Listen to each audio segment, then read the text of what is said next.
We recently sailed on Icon of the Seas to the Caribbean. It was an amazing vacation, and today we're here to talk to you about who we think are the best people to sail on Icon of the Seas. Let's go.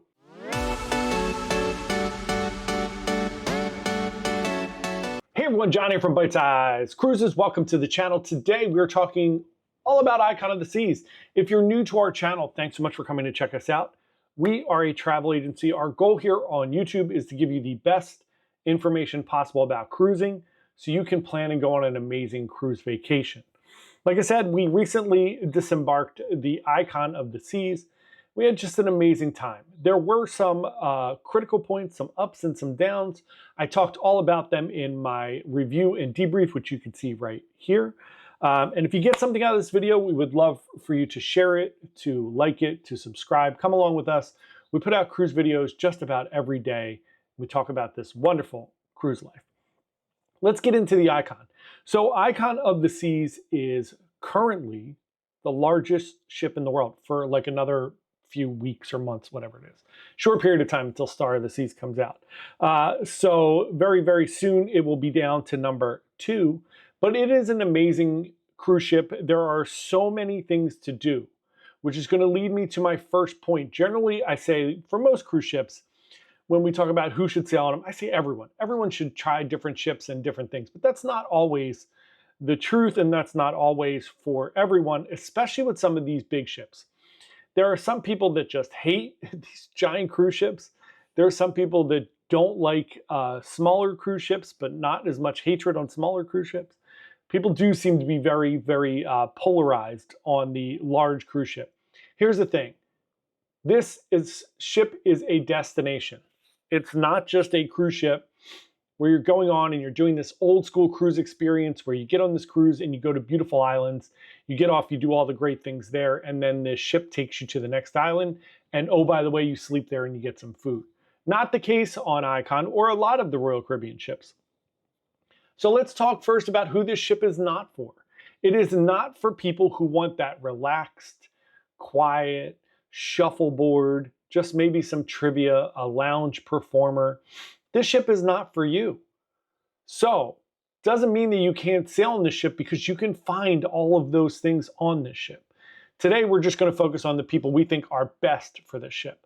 So number one for me, people who think that the ship is the destination. If you enjoy going on a cruise because you love cruise life, you love meeting new people, you love all the entertainment, all the specialty dining, all the buffets, all the grab and go food, you want to watch the bands at night, you want to go to all the theme parties, you want to go to the balloon drop, you want to check out everything that's on board. Maybe you want to sit in the casino for a couple hours every night. No judgment here. That is the first person I think this cruise ship is for. Someone that believes that this ship is the vacation. It's Disney, for lack of a better term. It's Disney on the water, right? So it's this massive theme park. You have a water park on board. You have kids splash zones. You have kids clubs. You have Broadway shows, aqua theaters, ice skating shows, tons of specialty dining. If you think that, this ship is absolutely for you. And if you think that the ship with 8, 9, 10,000 people on board is going to feel super crowded and congested, it just doesn't. Royal Caribbean is excellent at creating flow. They have all these different neighborhoods on board. So if you're in the family neighborhood, or if you're in the suite neighborhood, or if you're on the promenade, wherever you are, things don't feel crowded. There are only a few times on the ship where you will feel crowded. Day one always feels hectic and crowded because everybody's in similar spaces. If you get on the ship, everybody enters the ship onto the promenade, you're going to see a ton of people on the promenade. Then if you go up to the buffet, you're definitely going to see a ton of people up at the buffet. So there are ways to mitigate that on day one. And then getting on and off the ship sometimes can be crowded. I didn't find that to be the case on Icon. I found disembarkation at every port was very nice. If you wait 15 or 20 minutes after they give the everyone can get off, you're generally pretty good. You're pretty good on most ships if you wait 15 or 20 minutes. Everybody tends to be piled down there, specifically on perfect day. Everybody wants to get off the ship and get on perfect day as quickly as possible, but just take your time. Unless you have an excursion or something planned where you have to rush off, try to just wait, hold back a few minutes, and you'll be good to go.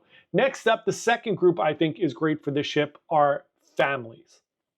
If you have a family, this ship is amazing. Remember, Royal's got an amazing kids club from little tiny baby toddlers all the way up to teenagers. You can find great things for your kids to do on the ship. They're going to meet other people. There's arcades.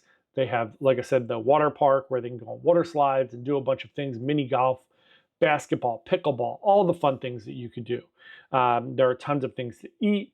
There are tons of things you could do together as a family as well. You can go to the ice skating show. You can go to any of the fun things to do in the kind of family area, the surfside area of the ship. They have a little buffet there for you. They have little snacks there for you. There's just so many things going on this ship for families. I think that families are the huge priority. And that's a Royal Caribbean thing in general. It is a family cruise line. So look, if you don't want to be on a cruise ship that has a ton of kids, this probably isn't the cruise ship for you unless you go on very specific weeks. If you go on maybe like the first week of January after New Year's, when kids go back to school, might be a little light on kids. If you go maybe the second or third week of September, right after kids go back to school, parents tend not to pull their kids out as much. So there are opportunities there for it, but for the most part, you're going to see a lot of kids on board of Icon. But again, with the new kind of way that the ship flows and the systems for doing that, they're not going to be in your face as much. But here's the thing. Sometimes people with kids hate kids too. So what they do is they avoid the family area and they come up to the regular pool deck and their kids are in the pool or in the hot tubs or whatever. People don't always follow, and there aren't as many exclusively adult areas to get away from. So you're going to be faced with families no matter where you go. So if you are okay with that, this ship is for you. If you don't like families, this ship is not for you. And then last but not least, the third group that I think this ship is great for is people who just want a ton of things to do on their vacation. Maybe you're not sure yet that you think you want to be on a ship where the ship is the destination. Maybe you think, man, I just want to go to Perfect Day. I want to go to Cozumel, Costa Maya, and enjoy all these ports. And then you get on the ship and you're like, oh my God, I love Broadway. I love ice skating shows. I love aqua theater shows. I love fancy dining, specialty dining. I love trying all these new bars and restaurants and all the other fun things to do, dueling pianos, comedy clubs. Maybe you want a ton of things to do, you just didn't realize it yet. So if you're a person who loves to have fun on your vacation, you don't just want to maybe sit on the beach all day, you want to do that a little bit, but you really want to explore the nightlife and do a bunch of different things, Icon is definitely for you. There are escalators on this ship. It's a massive ship. There are escalators that go down to the casino. They're also the ones that take you off for disembarkation, which is really nice at each of the ports. So if you love those things, you're going to love Icon. Look, it's a beautiful cruise ship. There are so many fun things to do. Are people annoying sometimes? Of course they are. That's everywhere in life. So try to just pack your patience a little bit.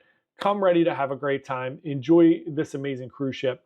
If you have any questions about Icon of the Seas or you need help planning your next Icon adventure, please shoot me an email at jp@bitesizecruises.com. Drop a comment below of your favorite thing on Icon, and we will see everybody soon. Happy cruising. Bye.